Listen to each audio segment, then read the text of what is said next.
Thank you all for joining us today. My name is Adrian Harding and we are here today to discuss the sports and leisure courses available at TU Dublin.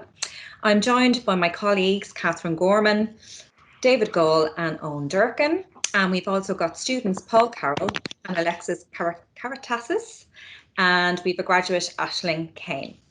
So we're going to kick off with 3 different programmes on offer across the university. So we're going to talk to a lecturer in each campus and let them tell us about the differences and the unique parts of their programme. So I'm going to hand over now to Catherine. Catherine, you may tell us about the programme Sports and Leisure Management that you offer. Hi, yes, my name is Dr. Catherine Gorman and I've been working at TU Dublin, well, for many years at this stage. But the focus of our particular programme, which is a Level 8 programme, is management. So what we have is a wide range of management expertise, and what we do is we then apply it to both sport and leisure. This new programme, which we have offered for the last couple of years, builds on 25 years experience in the industry in terms of leisure, and we use our connections there. The second thing is we offer a 6-month placement. That placement can be undertaken in Ireland, or else from now on you may be able to go overseas and use it on an Erasmus programme, and we can link in with the industry there. So we actually have had some students who have worked in Spain and in France in various types of places such as soccer camps or football or other types of sporting activities. The third then is we have community engaged links within our programme. And again, we tend to focus on that lifelong participation in sport and leisure, which is key, particularly in light of present situation in COVID. This also includes special populations. And again, students learn to be resilient and to be global citizens by engaging with such programs. And the fourth and final, I suppose, differentiating point is the fact that our students then have an ability or are offered various different certifications, for example, as personal trainers or, as swim pool lifeguards again, so they can actually access that certification as part of the programme.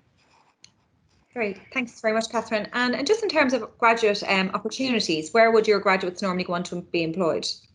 Well, a wide-ranging number of areas. So what we have some of them in sports administration, sports partnerships. Some actually go on and undertake postgraduate studies. So there's a number from last year went to UCD, to Trinity, and they focused in other areas as well.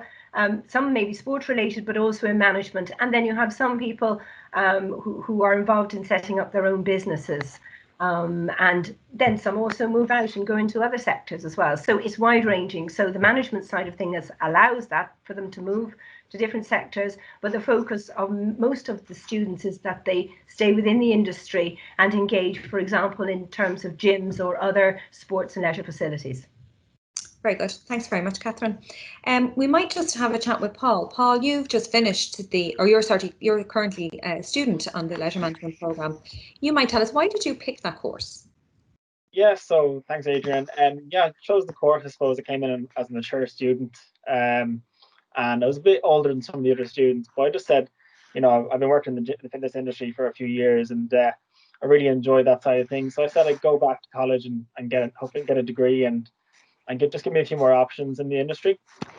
Yeah, so I find it a really good course so far. I'm really enjoying it, and it's really specific for sport and leisure in my area, And what do you like most about the programme? What surprised you? What subject are you finding?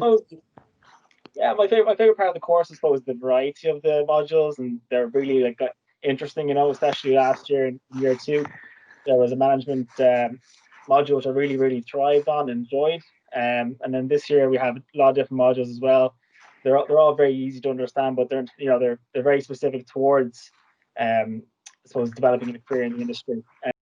I just enjoy the way the lecturers present the material, and the assignments are all very enjoyable to do as well. So yeah.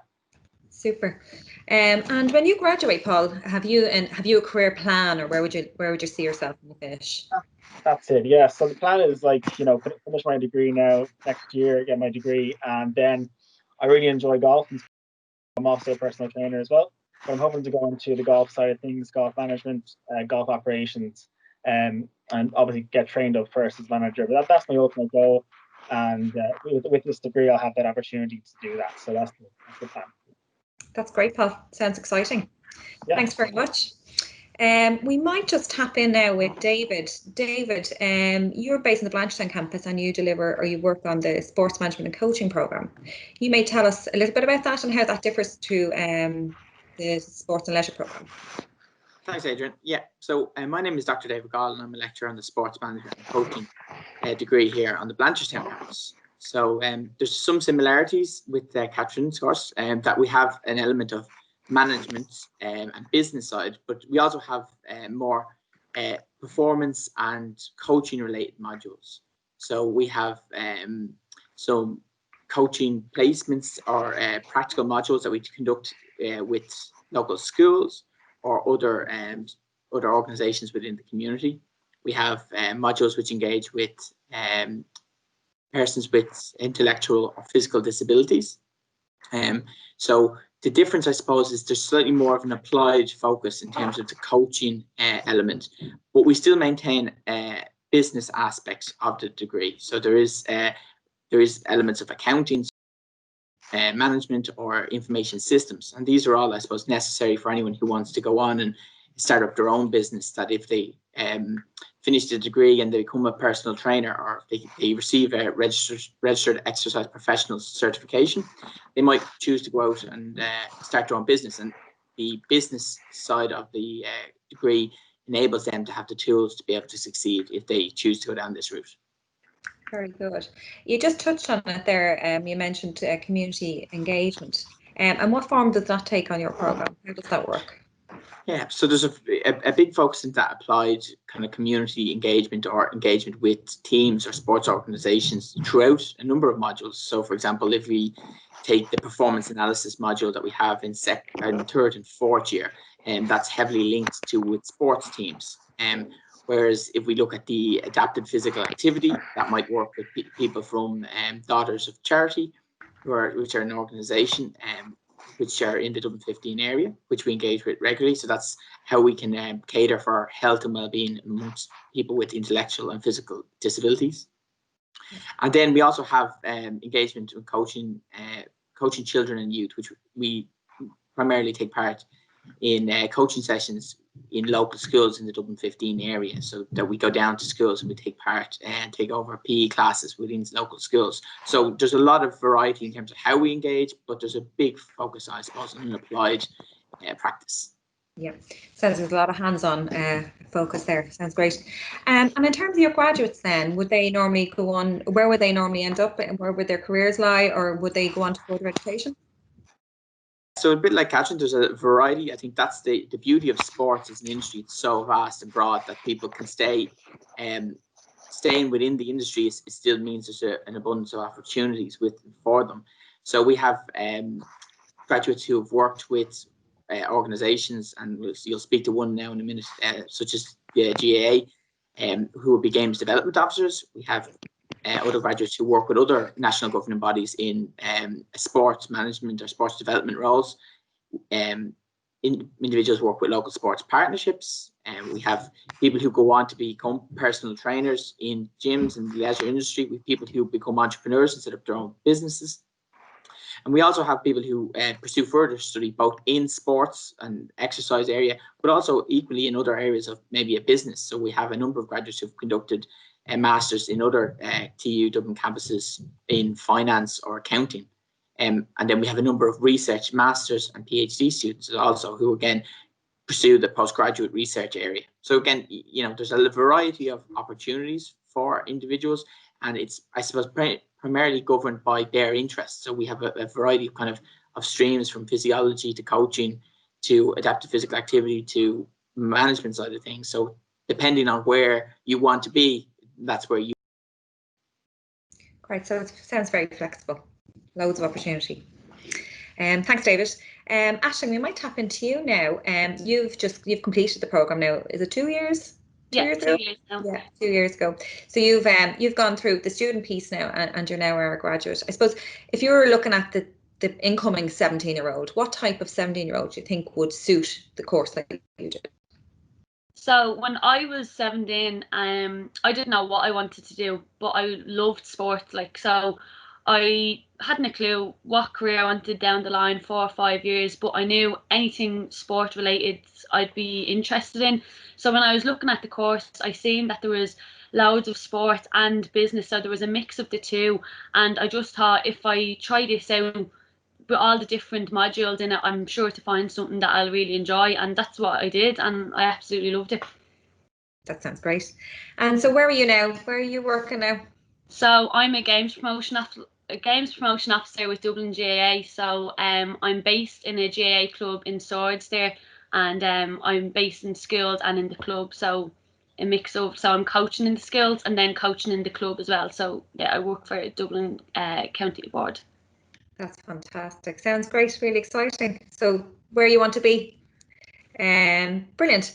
Now we might actually touch on our last programme. So our last programme is Sports Science and Health, and that's based on our Tala campus. Owen, you might tell us a little bit about that programme and how that differs to the other two programmes that we offer. Thanks, Adrian. Hey, my name is Owen Durkin. So I'm teaching clinical exercise physiology on the Sports Science and Health programme in the Tala campus. So I'm a relatively new member of staff. I've been teaching part-time, I suppose, for a couple of years while I was finishing up my PhD. But I've only been taken on full-time this year. The course is primarily a science-based course. So the students who take this course have a strong interest in science. And it provides students, the course provides students with a really good underpinning of kind of the basic physiology behind not only sports performance, but how exercise can be used to both treat and manage a range of different chronic conditions. We have an element of community engagement, which we're trying to develop further. Obviously, it's been impacted by the current situation, but we've developed contacts and we hope to build on them in the coming year. With community-based exercise rehabilitation classes in association with Tala Hospital and other kind of GP practices in the area. So this course, I think, would be suitable for students who have a strong interest in science in particular, and also then the application of what we understand about human physiology and how it relates both to sports performance and the kind of maintenance and promotion of. Very good. Sounds very different again, and you'd have a very particular cohort that would be interested in that programme. I suppose typically, where would your graduates end up on graduation? Would they go to further study, or would they go straight into employment? Yeah, so I suppose it's important to point out that the course doesn't really provide students with a vocational qualification. You know, a lot of students will have to go on, and it's probably evidenced by I know David from his undergraduate students and his postgraduate days, that a lot of students who study different kinds of sports science degrees end up having to go on and do further study, but it serves as a really good kind of background. It gives students a lot of skills, not only to go on and take vocational qualifications as maybe biomechanists, as maybe applied exercise physiologists, maybe become accredited with different kind of institutions, but also to go on and do further research in the area of human physiology, sports performance, and a variety of other different areas, including things like physiotherapy, for instance. Okay, so very, very broad again, loads of opportunities on graduation. Yeah. Thank you, Owen. Okay. We might talk now to Alex, who's a student. You might tell us why you chose to study your course. Yeah, right. So as Owen said, I had a big interest in science. I really didn't know what I wanted to do. I was looking at medicine, physiotherapy. So I didn't know what I wanted, but I knew that I had a big interest in science and a big interest in sports. I played sports, and I also enjoyed biology in school a lot. So when I found out about the sports science course, it seemed like the perfect course for me. All the modules seemed to be of interest, and so I chose it, and it was the right choice for me. And I suppose, what was the biggest surprise for you, or what do you enjoy most about your course now that you've actually started? I'm sure it's very different when you're actually there than when you're looking through a brochure. So what is it now that really takes your interest now that you're a student on the course? So it's my fourth year, it's my last year here, and what I found is that two things. First of all, the interdisciplinary approach to sports science, so involving everything from physiology to coaching to psychology, all in one. It was very surprising to me, and also but very enjoyable. Having a variety of skills coming out of this course is very fun, actually. And secondly, the relationship we build with the lecturers, I wasn't expecting that. So having it being maybe a smaller course allows you to ask the lecturers questions directly, communicate with them directly, and that was a very important part of the course that I did enjoy. Right, so it's very much a hands-on approach by the lecturers and very much on a first name basis. So that works really well for students. It's fantastic. Okay, so you're in your fourth year now. A few exams to get through before you finish, but have you a plan or a big plan for your future? Where would you like to go? So I'm applying. I have applied to some postgraduate medicine courses. So actually, this is another surprise. I didn't expect the amount of physiology and anatomy we would be doing, and that sparked a big interest into medicine. And I think some other students would also take that path into becoming doctors in the future, medical doctors, which is thankfully because of some universities in Ireland and in other countries provide a graduate entry medicine approach. And this course provides a good background for this. Of course, you have to do your GAMSAT, which is a lengthy exam, but I feel confident that I have talked to professionals on the area that this course provided me the background knowledge to pursue that career. But I'm also thinking of doing further research into physiology, perhaps nutritional biochemistry or molecular medicine and other modules. But medicine is a big plan for now, yeah. I suppose that just shows you that everybody should do a little bit of research when they're looking at these programs, because you always just don't know where you're going to end up. You know, you might have a preconceived idea about a program, so it's about finding out and asking questions. So thanks very much, Alex. No. I suppose I just want to open up the floor. If there's anything we haven't covered that you'd like to maybe discuss, I suppose maybe we could have a conversation about the impact COVID has had on our teaching this year and the effects it's had on the students, and how we're, I suppose, helping the students get through their online learning. Would anybody like to kick off with that? Yeah, Adrian, I'll definitely contribute on that point. Yeah, I suppose we had our placement this year for our course Sports and Leisure Management, and I did mine in the Guinness Storehouse, which I was really enjoying, you know.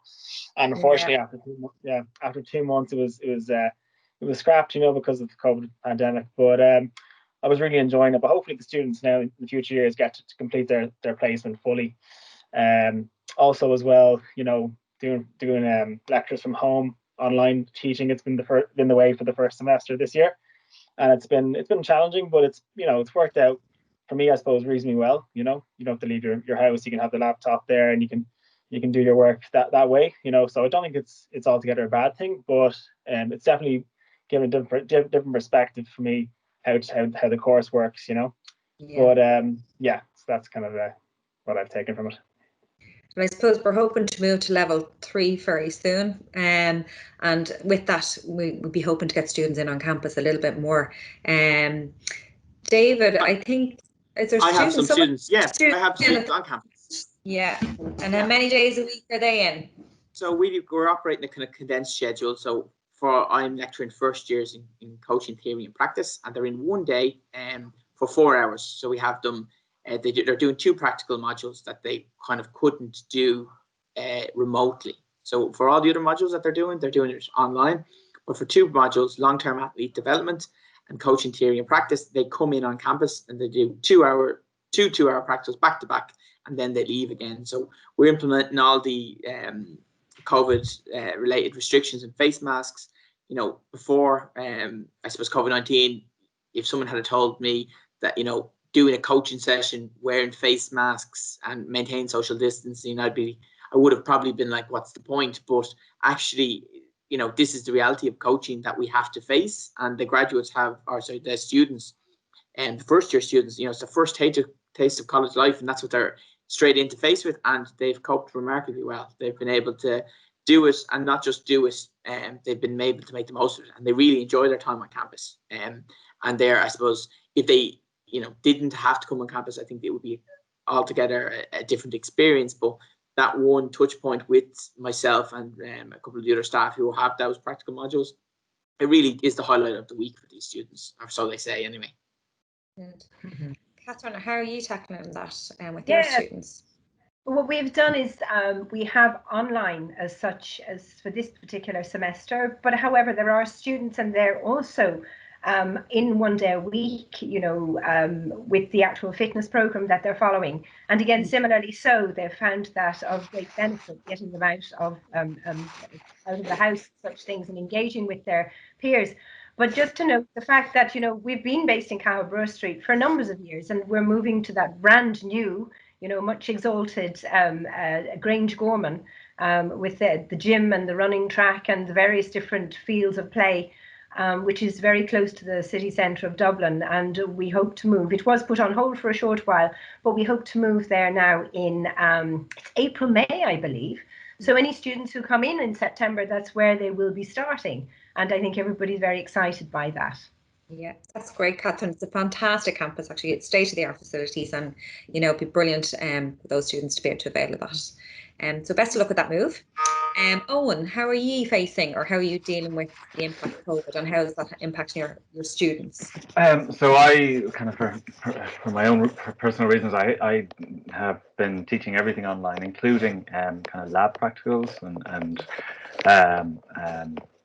some of the classes we would normally do in the labs. And what we've had to do is kind of record videos or find appropriate video content. But the positive thing about it is that, you know, we have built up a library of resources now that we can use in the future. So it'll kind of add to our teaching options in the future, I think. It's obviously made us kind of think of different ways to deliver you know, the particular classes that we need to deliver. We had to be creative, but kind of the fact that we've had to do it means that we've done it. Yeah. so yeah. Work in a different way. Yeah. Exactly. Yeah. So it should definitely enhance teaching going forward. And then the other thing is we're also going to be moving into a new building now in the next not quite as short a time frame as Catherine, but I believe got the go ahead for a brand new building on the Tala campus, and that's going to be happening. I don't think it'll be for the students next year. I think it'll probably be for the year after. I'm open to correction there. But it is an exciting time, and you know, this has forced us to adapt, and I think that's a positive thing for the future. Alexis, you might just tell us how you're dealing, or how COVID has impacted on your studies. Yeah, so in the beginning, and it still is, it's different being in your room and waking up and going to your chair and watching lectures online, rather than taking the bus, going to the campus, engaging with your fellow students and having the coffee before the lecture. It's a different experience. That being said, there has been some positives. I found myself way more time for to be able to train, even if gyms are closed. I can do some workouts here that I wouldn't be able to do with going all the way to Tala. Cooking and doing other activities that I wouldn't have the time to, because it's just the transportation might take too long for it to allow me. So there are definitely some positives. I think students shouldn't be too scared of the situation, because as the other people have mentioned, it is what it is right now. So we can only focus on what positive aspects this provides, and it does provide some positive aspects. I am excited to return to normal lectures, because it is something about facing the lecture and having a discussion rather than facing a screen is different.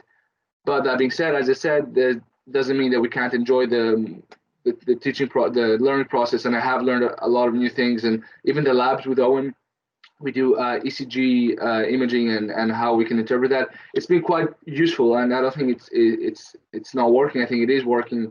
So yeah, overall the experience, it's all about how you approach it, and I've approached it in a positive way, and I think my course mates have approached it in a positive way. Just in terms of, I suppose, and that's really an important point to income and prospective students. You know, a lot of students were thinking about, you know, deferring for the year because of COVID, and I mean, and that would be an option, I suppose, in normal years they could go traveling, but that's not an option anymore. And I suppose the message we want to get out there is just get stuck in, pick your course, and, you know, go for it. You know, seize the day. So I suppose that sort of wraps up our session today, guys. I'd like to thank you all very much for taking part. And to those of you watching, we have very much more course specific in-depth information on our CAO hub, so you can delve into that when you're finished here. And if we haven't answered any of the questions that you have, we've a live Q&A running as well, so pop your question into that and we'll get back to you throughout the day. So again, thanks very much everybody for taking part, and hopefully we'll see you all soon. Thank you. Great. Thank you, Adrian. Thank you very much. Bye. Bye.